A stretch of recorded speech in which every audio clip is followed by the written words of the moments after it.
तो चलिए बात करते हैं उन 5 टिप्स के बारे में।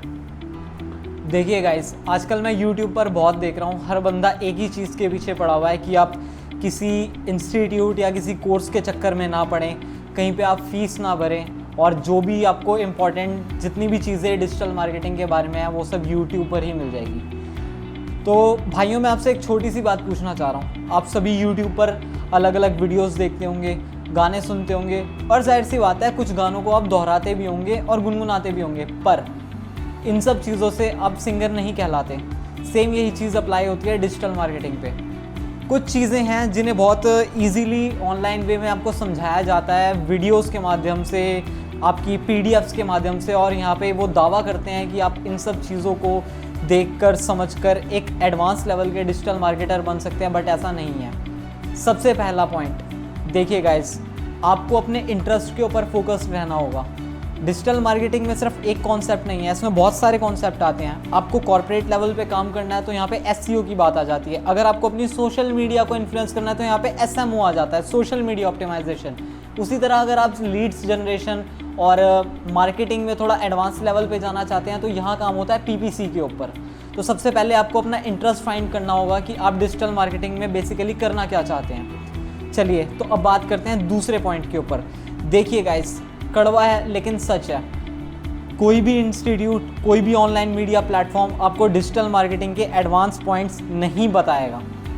मैं फिर से कह रहा हूँ, किसी भी ऑनलाइन वे में या किसी भी इंस्टीट्यूट के अंदर आप जाकर एडवांस लेवल की चीज़ें तो नहीं सीख सकते, बट हाँ ये ज़रूरी है। क्योंकि ये आपको बेसिक चीज़ों की नॉलेज ज़रूर दे देगा और जिससे आपको हेल्प मिलेगी आपका बेसिक इंटरेस्ट फाइंड करने में। चलिए बात करते हैं तीसरे पॉइंट की।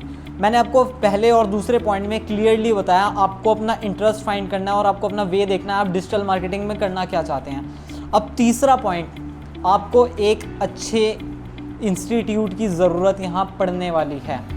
अब आप सब सोच रहे होंगे, मैंने अपने पिछले 2 पॉइंट्स में कहा है कि आप इन सब जगहों से एडवांस लेवल का नहीं सीख सकते। तो हाँ, यहाँ आपको एडवांस लेवल का तो नहीं सीखने को मिलेगा, बट आपको बेसिक इन्फॉर्मेशन ज़रूर मिल जाएगी जिसके बिहाफ पर आप अपने एडवांस लेवल की जर्नी स्टार्ट कर सकते हैं। देखिए गाइस, जब भी आप किसी इंस्टीट्यूट में जाते हैं, वहाँ पे आपकी कुछ क्लासेस लगती हैं, तो वहाँ पे आपको पता चलता है कि बेसिकली इसमें काम स्टार्ट कैसे होता है। तो देखिए, जब आप किसी इंस्टीट्यूट में एडमिशन लेंगे, वहाँ पे कुछ टाइम पढ़ेंगे, तो उसके बाद आपको यहीं से चौथे पॉइंट को लिंक करना है। और आपका चौथा पॉइंट क्या है, बात करते हैं चौथे पॉइंट के बारे में।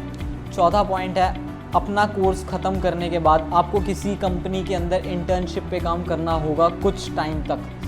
कुछ टाइम मैं आपको एग्जैक्टली नहीं बता सकता कितना टाइम, क्योंकि सबकी अपनी अपनी सोच होती है और सबकी अपनी अपनी ग्रैबिंग पावर होती है। तो ये आपके ऊपर है, आप कितनी जल्दी अपनी चीज़ को ग्रैब कर उसके ऊपर इम्प्लीमेंट करते हैं। बट अगर आप एक बार स्टार्ट कर देते हैं किसी कंपनी में एज अ इंटर्नशिप, आप काम स्टार्ट कर देते हैं, तो आपको प्रोजेक्ट्स की नॉलेज आ जाएगी। प्रोजेक्ट्स के ऊपर काम करने से आपका इंटरेस्ट बढ़ेगा, आपका एक्सपीरियंस गेन होगा। जब आपका एक्सपीरियंस गेन होगा तो जाहिर सी बात है आप मार्केटिंग की लाइन में नई चीज़ें एक्सप्लोर करने लगेंगे, और यहीं से आपका वे शुरू होता है बेसिक टू इंटरमीडिएट। जब आप इंटरमीडिएट लेवल तक पहुंच जाते हैं, देन इसके बाद आपको जाना होता है एक्सपर्ट लेवल तक, जो हमारा 5th पॉइंट है। अब एक्सपर्ट कैसे बने, हर कोई बताता है यूट्यूब की 5 टिप्स 10 टिप्स, इनको पढ़ के आप एक्सपर्ट बन सकते हैं। देखो भाई, आप भी जानते हो और मैं भी अच्छे से जानता हूँ, मेरा तकरीबन 4 साल का एक्सपीरियंस रहा है डिजिटल मार्केटिंग में। अच्छी कंपनीज़ के साथ भी मैंने काम किया है, और आज मैं आपको एक चीज़ क्लियर बताता हूँ, एक्सपर्ट बनना किसी भी चीज़ में, चाहे वो डिजिटल मार्केटिंग है, चाहे वो any field, you can take any field, जिसमें भी आप काम करना चाहते हैं, उसमें 2 चीज़ें आपको लगने वाली हैं। पहला चीज़ आपका समय देना बहुत इम्पॉर्टेंट है। अगर आप किसी चीज़ को टाइम ही नहीं देंगे तो आप उसको समझेंगे नहीं। तो आपको समय देना होगा, अपनी स्किल्स को इम्प्रूव करना होगा, और ये कब होगा, जब आप किसी कंपनी या किसी कह सकते हैं फ्रीलांसिंग एजेंसी के साथ काम करेंगे। क्योंकि किताबों में चीज़ों को पढ़ना बहुत आसान है, लेकिन जब आप प्रोजेक्ट्स के ऊपर काम करते हैं तो उसके ऊपर आपको नई नई डिफ़िकल्टीज़ देखने को मिलती हैं, चैलेंजेस आते हैं। जब उन सब चैलेंजेस को आप क्लियर करते हैं तो आपको एक पर्सनल सेटिस्फैक्शन मिलता है, हाँ मैंने आज कुछ नया सीखा। तो आप फेस कीजिए और थोड़ा सा सोचिए समझिए, इन सब चीज़ों के ऊपर काम करने से डेफिनेटली आपको हेल्प मिलेगी। तो अच्छा लगा आप सबसे बात करके, मिलते हैं अगले वीडियो में। Thank you so much.